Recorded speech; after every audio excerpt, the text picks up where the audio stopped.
Hello everybody, this is Rishikesh of class 9 from Melbourne International Public School, Padapai.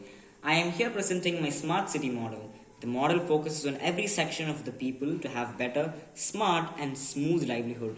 To achieve this, my city will be providing continuous and affordable power supply, efficient waste management system and smart solutions to infrastructures like making areas less vulnerable to disaster. To start with, every building in my smart city has solar panels. India, as we all know, India lies within the tropical zone, which is an advantage for us to meet most energy needs with electricity generated from solar energy. Next up, we'll be seeing adequate water supply.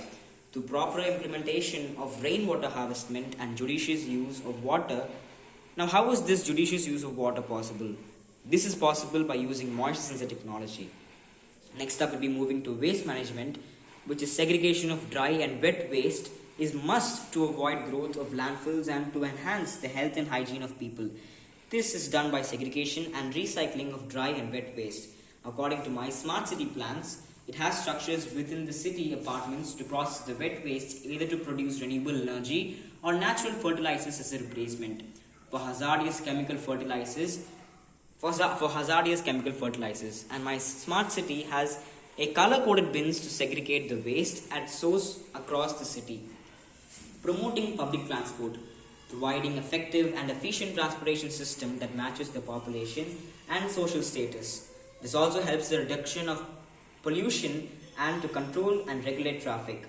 Affordable housing, especially for the poor, to remove slum dwellers and homeless people living on the roadside. Next, we'll be moving to the main point of the smart city, which is robust IT and digitalization. This also includes e-governance that increases accountability and transparency. And then we'll be moving on to road safety.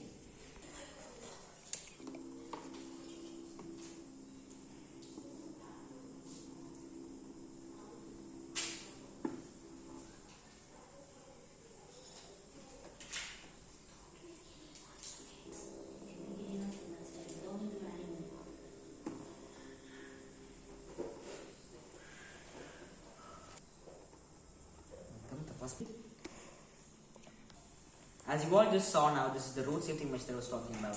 This can be implemented in schools and hospitals and areas which are most vulnerable to accidents. This can also be implemented in railway stations, which is not allow people to trespass and thus avoid fatal accidents. Next up, we'll be seeing creating walkable localities. This reduces traffic congestion, air pollution, and resource depletion, for which my city provides pedestrian infrastructures, as you viewed now, that supports walkable neighborhood. Next up, we will be seeing preserving and developing open spaces. Now, my city has parks, playgrounds, and other recreational spaces to enhance the quality of life of citizens. In this, we'll be seeing the Green City scheme. As you can see over here, bamboo and other plants in recreational places and along the roadside which produce O2 to improve air quality and reduces the urban heats.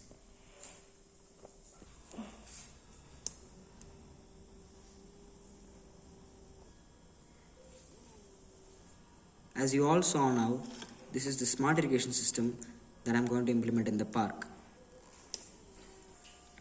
In this system, we use moisture sensor, water pumps and few modules which go underground.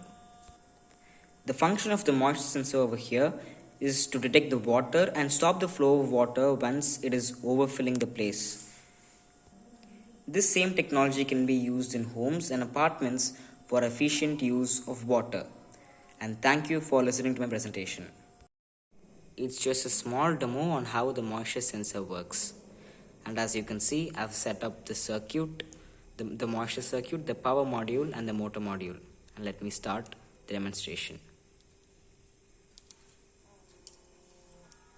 Yeah, and as you can see, when the moisture sensor detects the water, it stops the flow of water, it stops the flow of current. Yeah, and when it does not detect, it starts the flow of water.